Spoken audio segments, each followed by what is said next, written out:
Hello, everybody. How are you today? I hope you are in good health.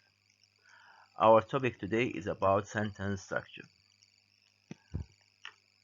As you know, language is made up of words which work together to form sentences, which work together to form paragraphs.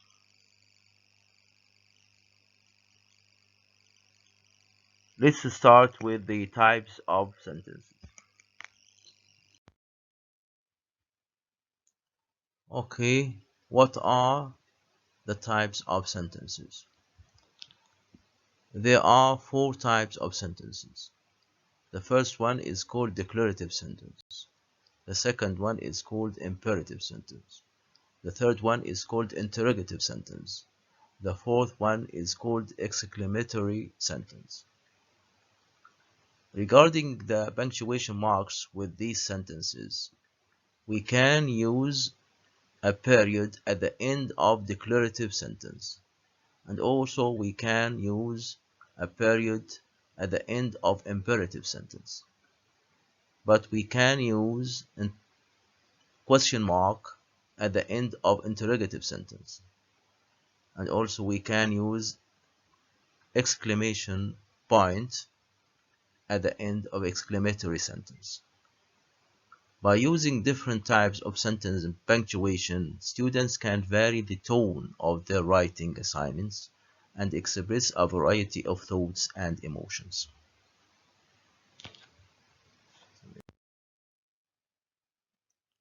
Let us illustrate and define each sentence.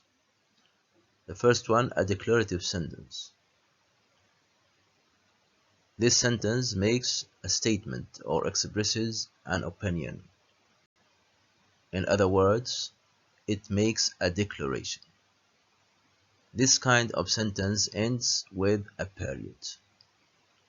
Example, I want to be a good writer. This sentence makes a statement. My friend is really a good writer. This sentence expresses an opinion. Let's move to the second sentence, which is called an imperative sentence. An imperative sentence gives a command or makes a request. It ends with a period.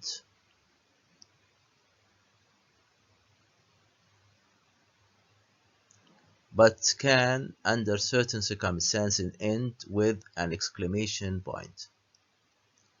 Examples to illustrate this type.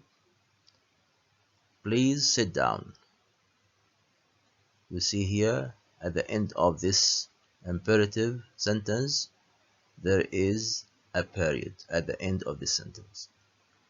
The second one, I need you to sit down now. We use here an exclamation point.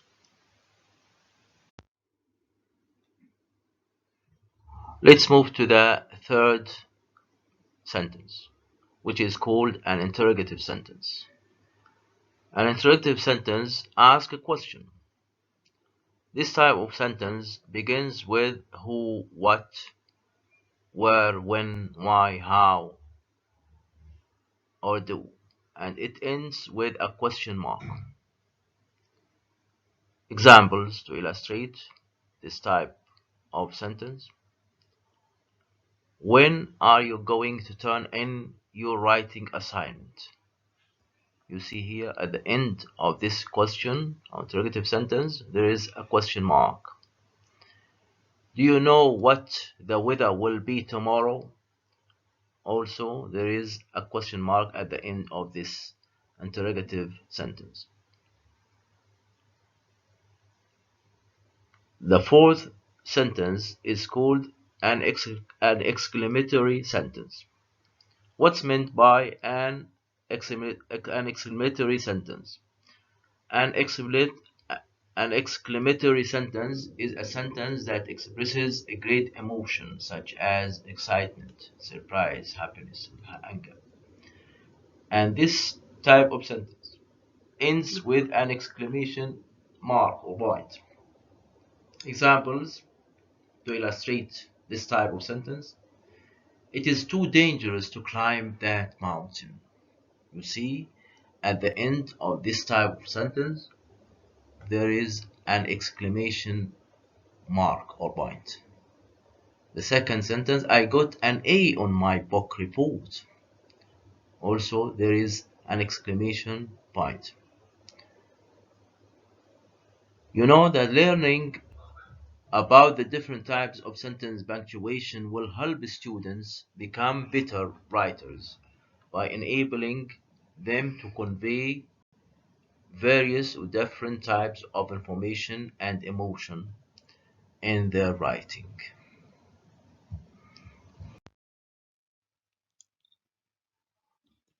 Okay, ladies and gentlemen, you know that phrases and clauses are the building blocks of a sentence.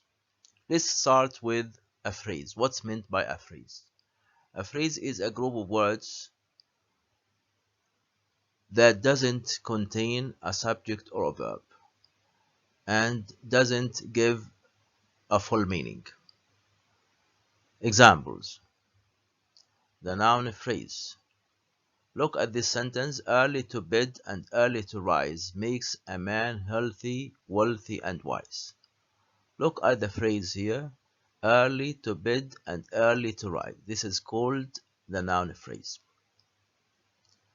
The second sentence. Smoking too much is bad for health. Smoking too much is called a phrase, or gerund phrase. These phrases don't have subject or verb. It is a part of a sentence, a part of speech. The second one is called the adjective phrase. Look at this sentence. Those living in glass houses must not throw others with stones. In this sentence, the adjective phrase living in glass houses.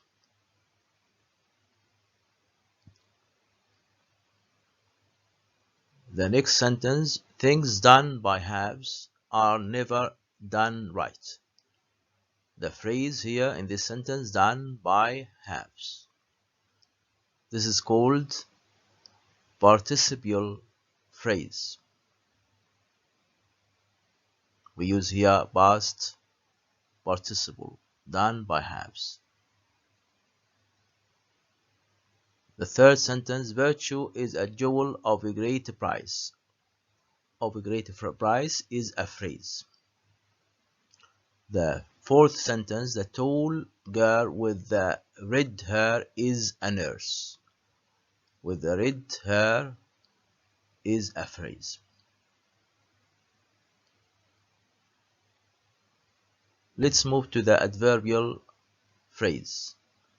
Owing to his honesty, we all trust him. You see here, owing to his honesty. This is called adverbial phrase.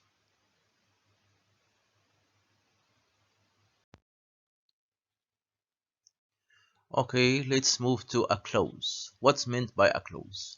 A clause is a group of words containing a subject and a verb, but it doesn't give a full meaning. And there are what is called an independent clause. And dependent clause. An independent clause is a simple sentence. So we can say an independent clause is another name for a simple sentence. It can stand on its own. It can stand alone by itself. Examples: he could pass the test. This is an independent clause. This is a simple sentence. She left the party early. This is another simple sentence. This sentence contains a subject and a verb, and it gives complete sense, complete thought. But a dependent clause cannot stand on its own. It needs an independent clause to complete a sentence. And usually, dependent clauses often begin with such words such as although, since, when, because, etc. Examples: although the test was difficult. This is called a dependent clause. This clause cannot stand on its own. The second one, because Suzanne was tired. This is called a dependent clause because it cannot stand by itself. Let's move to the complex sentence here by using dependent and independent. Although the test was difficult, he couldn't pass it. This is called a complex sentence by using dependent and independent because dependent sentence cannot stand by itself. It needs an independent sentence. So we can say although the test was difficult, he could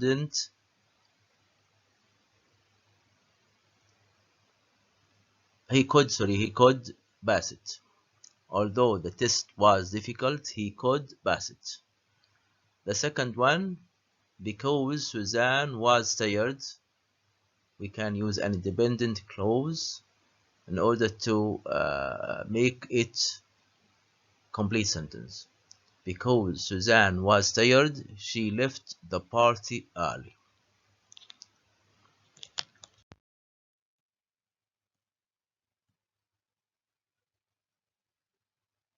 Okay, what's meant by a sentence? You know that a sentence is a group of words that contain a subject and a verb and gives a complete sense or thought. And you can use the sentence to communicate your ideas in writing or in speaking. And there are four kinds of sentences in English. The first one is called simple sentence. The second is called compound sentences. The third one is called complex sentences. The fourth one is called compound complex sentences.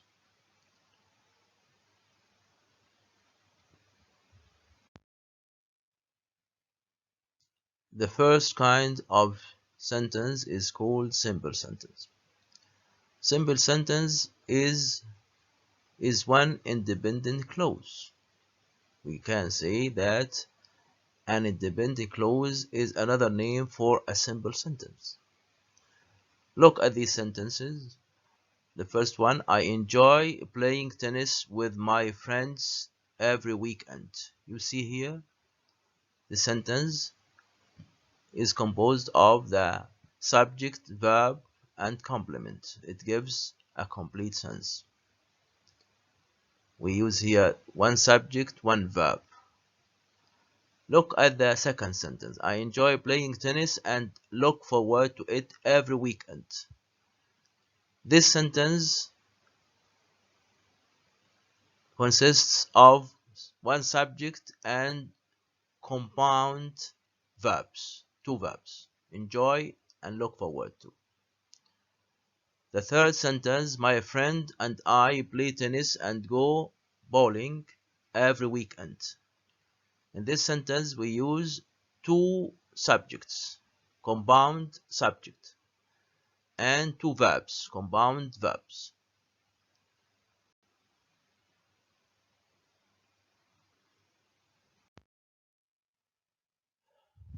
The second kind of sentence is called compound sentences. A compound sentence is two or more independent clauses joined together. and each clause is of equal importance and could stand alone. There are three ways to join independent clauses to form a compound sentence. The first one, we can make a compound sentence with a coordinator. Example, I enjoy playing tennis, but I hate playing golf. This compound sentence is composed of two simple sentences joined together by the coordinator but, and before but we use comma. With a conjunctive adverb. Let's read this sentence. I enjoy playing tennis, however, I hate playing golf. We use here a conjunctive adverb. And we use before a conjunctive adverb, semicolon, and after it, comma. Let's read it once again. I enjoy playing tennis, semicolon, however, comma, I hate playing golf. And we can use a semicolon. I enjoy playing tennis, semicolon, I hate playing golf. These three sentences are called compound sentences. The first sentence,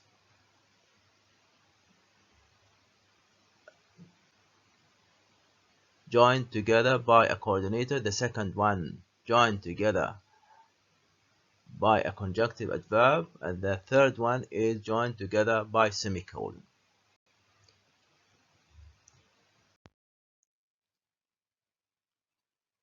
You know that compound sentences with coordinators. In compound sentence, we can use independent clause plus coordinator plus independent clause. And the 7 coordinators which are well known for us. The first one, for, and, nor, but, or, yet, so, which should be memorized or remember by the phrase fanboys. And we can use comma before coordinator.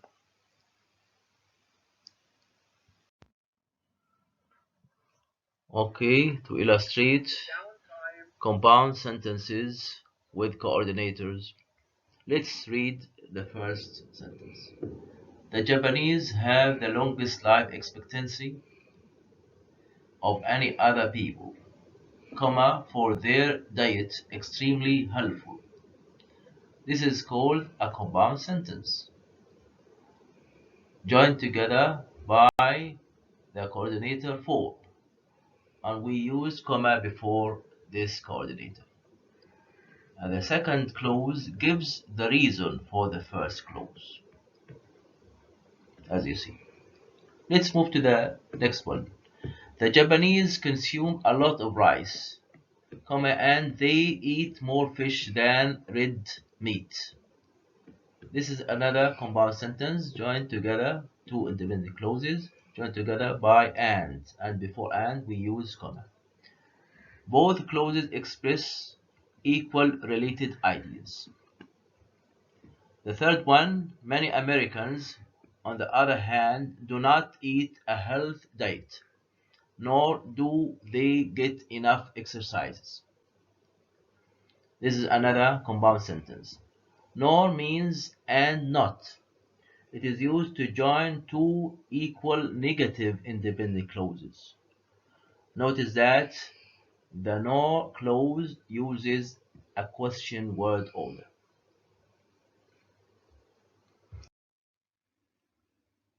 The next example, let's read the sentence.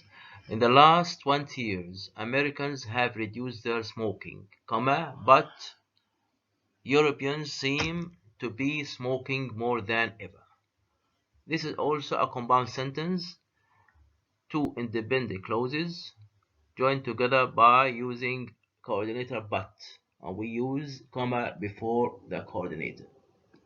and the two clauses express contrasting ideas.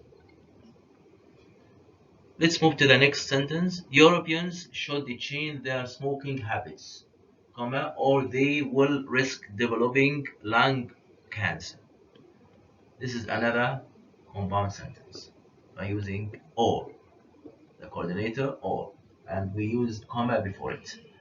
The two clauses here express alternatives or possibilities. The next sentence: many Japanese men smoke, comma, yet the Japanese have long life expectancies. Here another compound sentence, two independent clauses joined together by using yet as a coordinator, and we use comma before it. The second clause here, you look at the second clause here, is an unexpected contrast to the information in the first clause.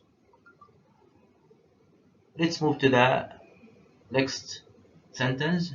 The Japanese diet is becoming more westernized, so their life expectancy will probably decrease in the future. Here we use so as a coordinator to join the two independent clauses. And the second clause is a result of the first clause. Okay, we can use conjunctive adverbs with compound sentences. I mean by conjunctive adverbs such as furthermore, however, otherwise, and therefore. And the punctuation of conjunctive adverbs is special here. We use a semicolon after the first clause and a comma after the conjunctive adverb.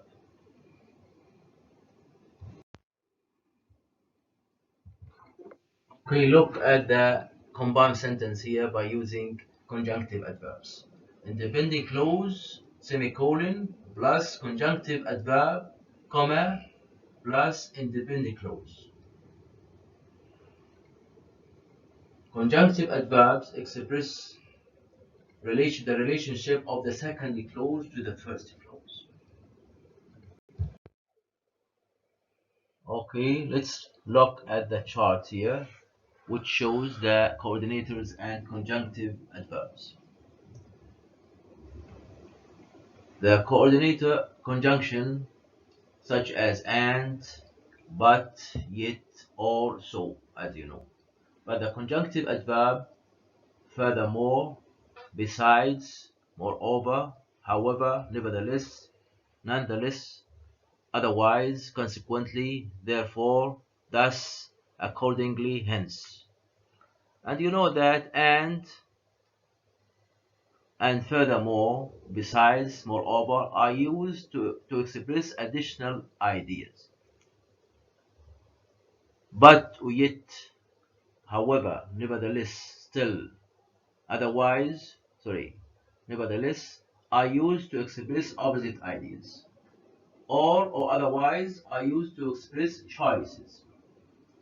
So, consequently, therefore, thus, accordingly, hence, are used to express results. Okay, let's look at these examples to illustrate how these conjunctive adverbs are used. Number one, junior colleges offer preparation for the profession, business, and industry. Semicolon, moreover, comma, they prepare students to transfer to a 4-year college or university.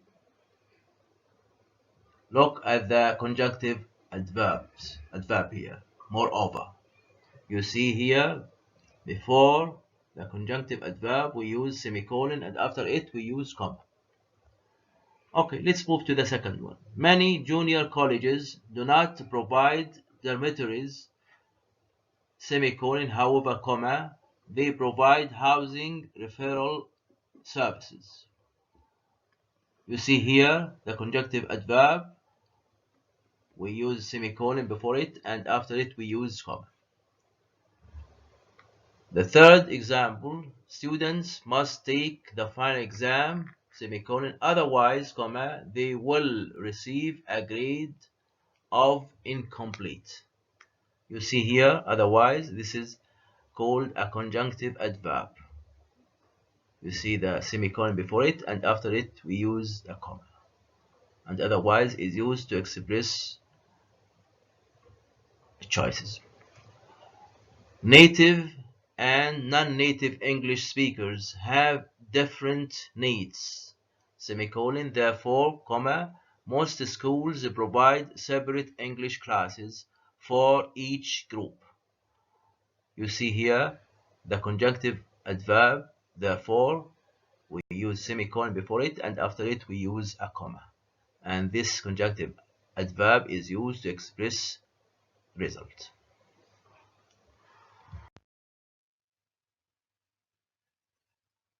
Okay, the two independent clauses are joined together in a combined sentence by a semicolon. And this kind of sentence occurs when the two independent clauses are closely related. So we can use semicolon to join the two independent clauses in a compound sentence.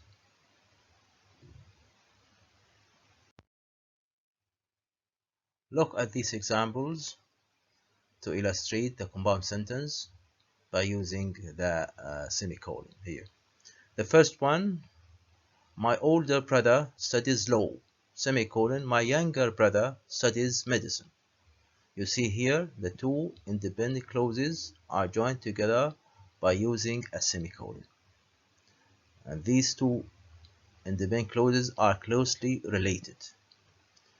Look at the second sentence. The Berlin Wall's construction in 1916 surprised the world. Semicolon, its destruction in 1989 stunned it. You see here the semicolon between the two independent clauses. The third sentence, Poland was the first Eastern Bloc country to turn away from communism, semicolon, others soon followed.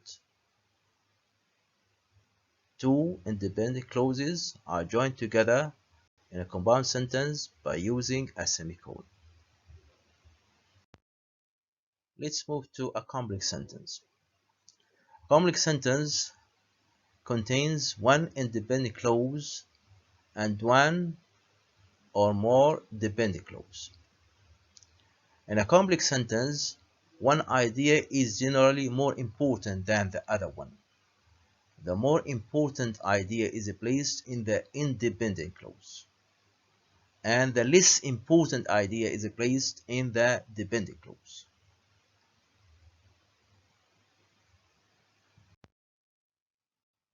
Let's look at these examples to illustrate the independent clause and the dependent clause. And you see here the independent clause is underlined in a solid line, but the dependent clause is underlined with a broken line. Look at the first sentence here. Although women could own property, comma, they could not vote. You see, this is a complex sentence. The main clause or the independent clause, they could not vote. This independent clause is or can stand alone by itself. But although women could own property, this is called a subordinate clause or dependent clause. Number two, women could not vote although they could own property. The same sentence, but here we use the independent clause first and then the subordinate clause or the dependent clause. So we don't use comma here.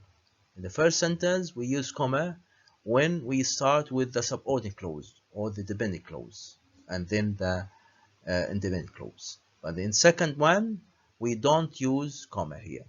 So we can say women could not vote although they could own property.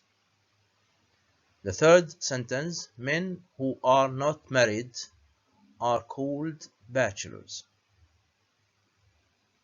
You see here, men are called bachelors. This is the independent clause. Who are not married, this is called dependent clause, because it doesn't or cannot stand by itself. The fourth sentence, last summer we rented a house in Luxembourg, which is a small country in Europe. You see here, last summer we rented a house in Luxembourg. This is an independent clause. Which is a small country in Europe, this is a dependent clause. The fifth sentence, that the Earth's temperature is rising concerns scientists. Number 6, scientists believe that the Earth's temperature is rising.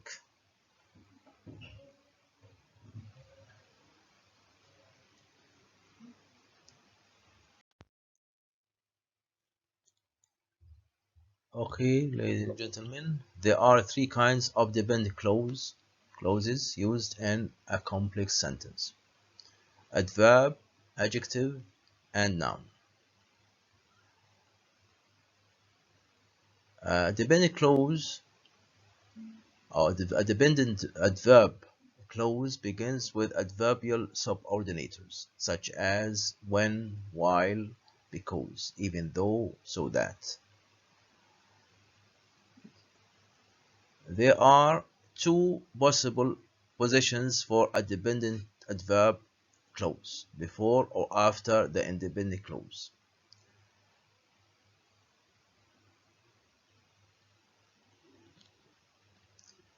If it comes before the independent adverb clause, it is followed by a comma. Example, although women could own property, comma, they could not vote. If the independent adverb clause comes after the independent clause, no comma is used. So we can say women could not vote although they could own property. There is no comma here because we start with the independent clause and then subordinate clause. But in the first one, although women could own property, this is a subordinate clause or independent clause, and then the independent clause. So we use comma. Is it clear?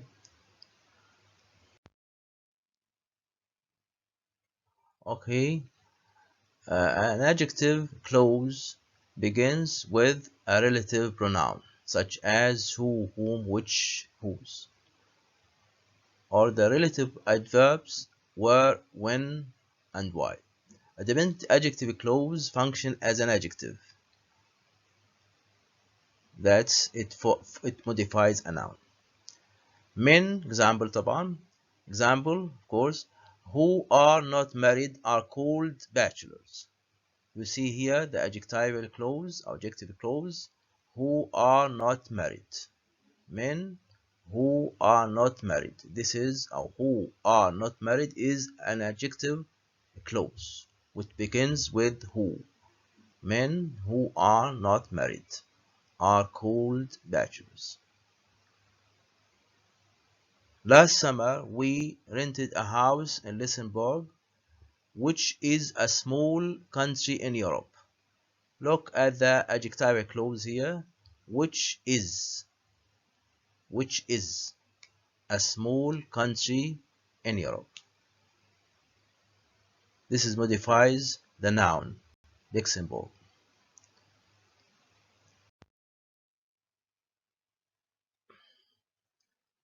A dependent noun clause begins with that, a WH question word, whether, and sometimes if.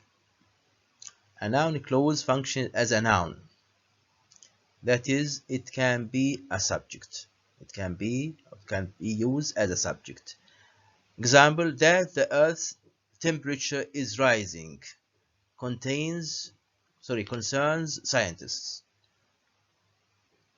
You see here that the Earth's temperature is rising. This is called a dependent noun clause, and it is used as a subject here. Or we can use it as an object. When I say scientists believe that the Earth's temperature is rising. Look at the dependent noun clause here, that the Earth's temperature is rising. It is used as an object in this sentence. Okay, look at these examples. Number one, because the cost of education is rising, many students must work part-time. Look at the sentence carefully.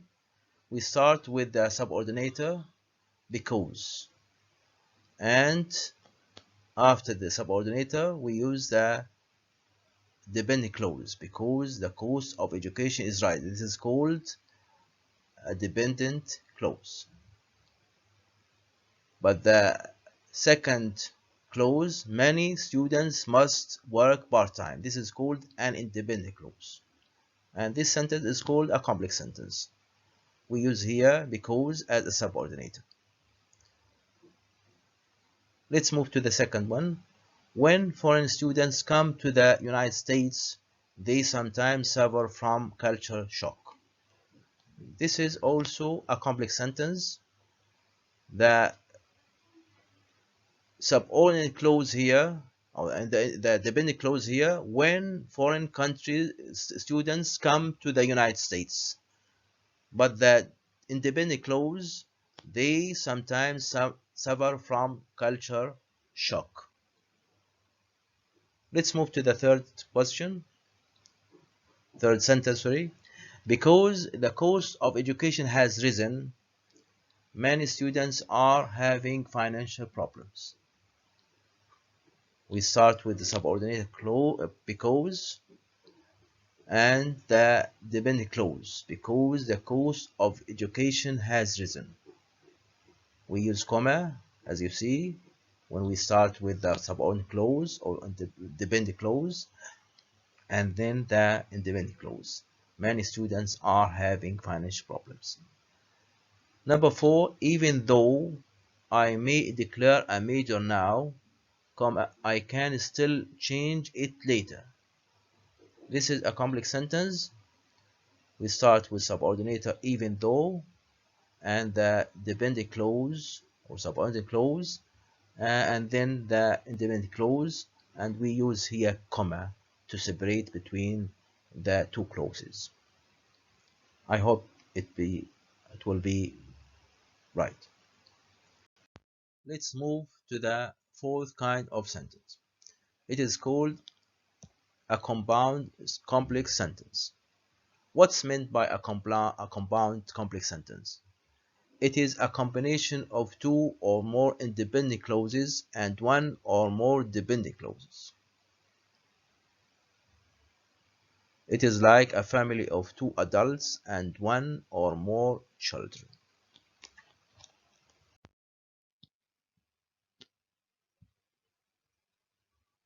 Okay, let's move to illustrate some examples here. Number 1, after I graduated from high school, I wanted to travel, but I had to work in my family's business. Look at this sentence carefully. You see here, after I graduated from high school, this is a dependent clause. I wanted to travel, this is independent clause, but this is called a coordinator preceded by a comma. I had to work in my family's business. This sentence is called a compound complex sentence. It has one compound sentence and dependent clause. after I graduated from high school. This is a dependent clause, subordinate clause. I wanted to travel, but I had to work in my family's business. This is called a compound sentence. This sentence as a whole is called a compound complex sentence. Let's move to the second one. The word root, multi, comma, which means many, comma, comes from Latin, comma, and the word root poly, comma, which also means many, comma, comes from Greek. This is called a compound complex sentence. You see here the word root, multi,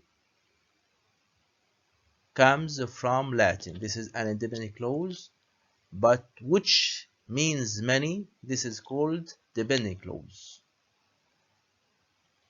The word root poly comes from Greek.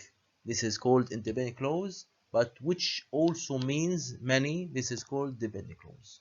This sentence as a whole is called a compound complex sentence. Let's move to the third one.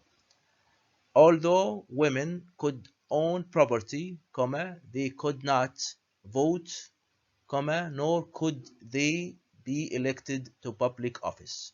This is called a compound complex sentence also. This is a dependent clause. Although women could own property, this is a dependent clause or subordinate clause, but they could not vote. This is a dependent clause. So this is an independent clause. واللي هو nor, this is a coordinator.